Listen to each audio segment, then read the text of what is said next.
consequential elections of our lifetime, and we have momentum. It is on our side. Can you feel it?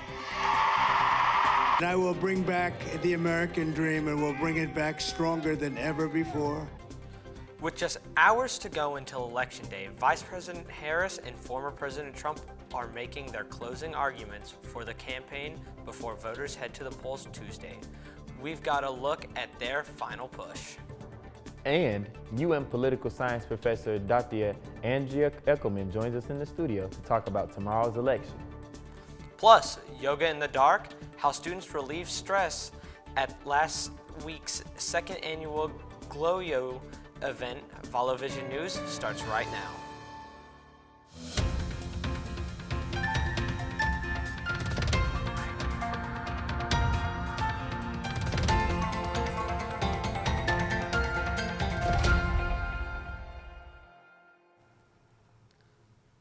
Hello and welcome to Vallo Vision News. I'm Jake Stalp. And I'm Isaiah Wilson. Thanks so much for watching. It's the final full day of campaigning in the presidential election. Vice President Kamala Harris finishing in the battleground state of Pennsylvania. And former President Donald Trump also hitting the battlegrounds, finishing his campaign in a toss-up. Michigan reporter Brian Adele is at the White House with the latest on the election's final moments. It is the final full day of campaigning, and both Harris and Trump, they are keeping up a dizzying pace, crisscrossing the battleground states as they try to shore up those 270 electoral votes it takes to be the next to occupy the White House here. And during closing arguments, the rhetoric has ramped up too. The presidential campaign trail over the final weekend running straight through the battleground states. Vice President Kamala Harris with multiple stops in Wisconsin Friday, Georgia and North Carolina Saturday, and Michigan Sunday, making closing arguments of her truncated campaign, saying she wants to remind people the stakes of the election. We know who Donald Trump is. Now, this is not someone who is thinking about how to make your life better. The vice president Saturday also appearing on SNL. Because what do we always say? Keep Kamala and carry on a lot. The close of former President Trump's third presidential run, also pushing into multiple battleground states. He too was in Wisconsin Friday after Michigan, then Virginia Saturday, Pennsylvania, Georgia, and North Carolina Sunday. And I will bring back the American dream, and we'll bring it back stronger than ever before. As they sprint to the finish, polls show a race too close to call. Longtime Michigan Representative Debbie Dingell on just how close she believes this race is. Been through enough elections that I can tell you I have never seen a tighter election. And Harris will be using some star power as she closes out her campaign. Oprah and Lady Gaga will be joining her at the famous Rocky Steps in Philadelphia tonight. Meanwhile, former President Trump, he will be in Grand Rapids, Michigan, the very same place where he closed out his previous two presidential campaigns. At the White House, I'm Brian Abel reporting. Joining us now is Dr. Andrea Eckelman, an associate professor of political science here at UM. Thanks for joining us. Thanks for having me. We know the election is coming down to a handful of swing states. What swing states are you going to be watching? So I think they're all kind of fun. Of course, the one the media is covering the most is Pennsylvania, because it does seem to be razor thin. I think Georgia is a little more fun because it's close to us. But yeah, I think Nevada is also going to be really interesting to watch. That's good, that's good. Yeah. Can you explain the Electoral College to us? And why do we as a government system use that versus the popular vote? Sure. That's hard to do in a short answer, but I'll try. So the initial idea was to shield the presidency from regular people, right? Okay. So it's that extra step in between just regular voters and this esteemed office of the president. So that's why our founders put it in that way. And you might remember they also did the same thing with our Senate, our U.S. Senate, right? They used to be elected by the state legislature of each state. So that's why we do it. It does feel antiquated and out of date now, but in order to change it, we would have to amend the Constitution, which is very, very difficult to do. You need 2/3 majority in all of Congress, both the House and Senate, and then 3/4 of state legislatures to agree. So I feel unsure that that would likely happen, but that's why we use it. It's been in place since the start of our Constitution in 1789. Okay, next question. How will each candidate's social media influence affect their campaign, and do you feel like celebrity influences really make a difference in supporting each candidate? Yeah, that's a great question. So interestingly, I just listened to a story the other day about how candidates actually are still spending the bulk of their money on television ads. So we might think that in 2024 you would be funneling a lot of that money towards social media, but they really are still spending a lot on television. So I do think it'll help for the youth vote, which we've already seen, some turnout there. But that's always the question, right? Younger voters get excited, but do they actually show up? Especially in a state like Alabama, where you have to be there on a Tuesday between 7 and 7, right? But so I think it sort of remains to be seen the influence there. What was the second part of the question? Did you? Well, did you? You kind of answered it already. Okay. Yeah. All right. Do you have anything you would want to say to some people who maybe weren't going to vote or just aren't going to try and make the time to go out? Yeah, I would just say it's really important. I understand in a presidential election, it doesn't feel important because you are one of hundreds of millions of people, right? But it is the aggregate opinion of those hundreds of millions of people that dictate how our government will be run for the next 4 years. And it's not just the presidential race. That's the one that gets the most excitement and coverage. But there's a lot of exciting down ballot races, both within other states with their House and Senate races. And then even in the state of Alabama, we have some other positions that are on the ballot for judges and things like that. So those races are also really important. And those people are making decisions that impact me and you every single day.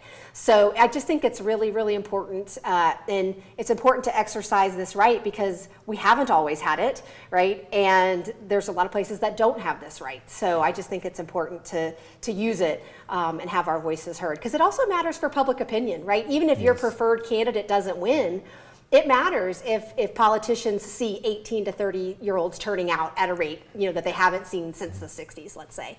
So it does matter for what our politicians ultimately decide, sort of up and down the ballot. Yeah. Well, Dr. Eckelman, we appreciate you. Thank you so much for joining us. Thank you. Thanks again for having me. As long as you are in line at your polling place that you go and vote from 7 a.m. to 7 p.m., you are allowed to vote. With the growing fears about the integrity of this election, the Department of Justice is taking the initiative by sending more federal monitors to polling locations around the U.S.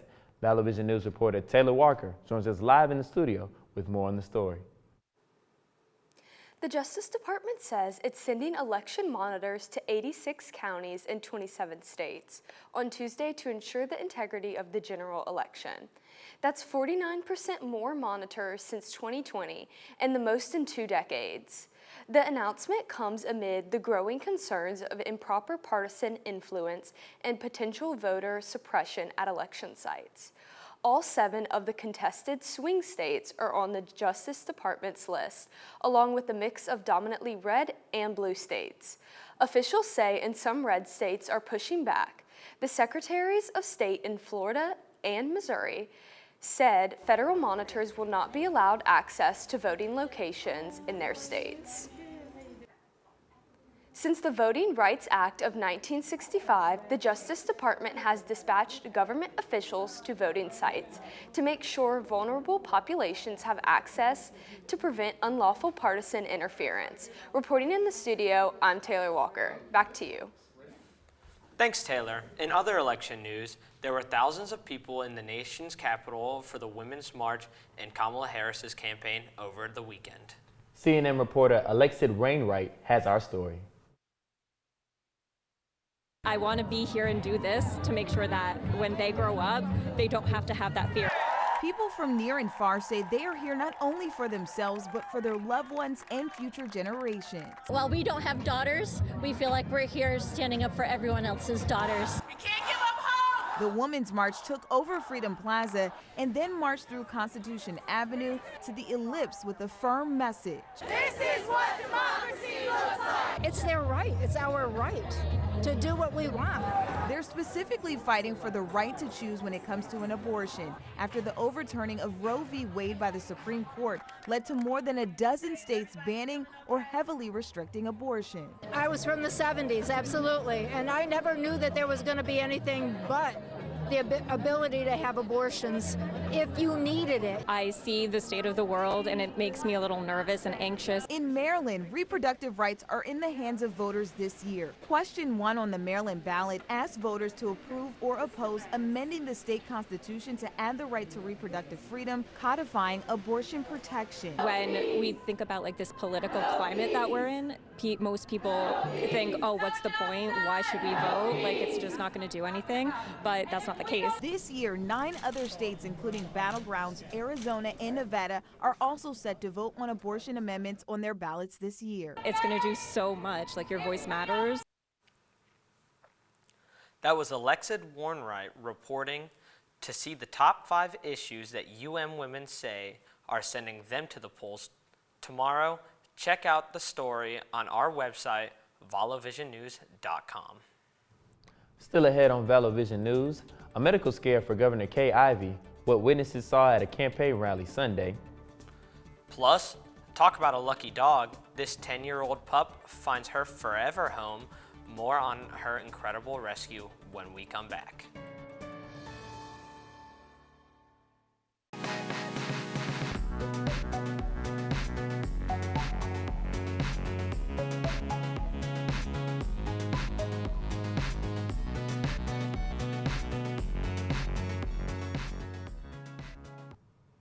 Welcome back to Vallo Vision News.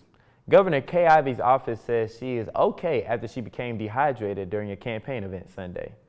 This video from WSFA shows the governor at a campaign rally for Caroline Dobson, who is running for Alabama's 2nd Congressional District. Witnesses say the governor began shaking and held onto a pole for support. Ivey, who was 80 years old, was treated by medical professionals, according to the governor's communications director. She immediately began feeling better after receiving fluids. Turning to campus news, registration for the 2025 spring and summer term is here. Registration opened Monday for graduate students. It opens for seniors and juniors later this week. Sophomores and freshmen registration starts next week. If you have not already met with your advisor, make sure to set up an appointment as soon as possible. UM's Exercise Science Club gave members of the campus community an opportunity for a different type of yoga class last week. The club partnered with the Moyo Fest to host Glow-Yo, or glow-in-the-dark yoga.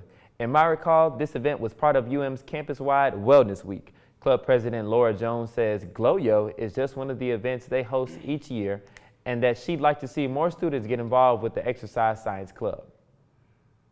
Our club is open to all majors. You don't have to be an exercise science major or anything like that. And we just welcome anybody on campus to come out and enjoy our events and have some fun.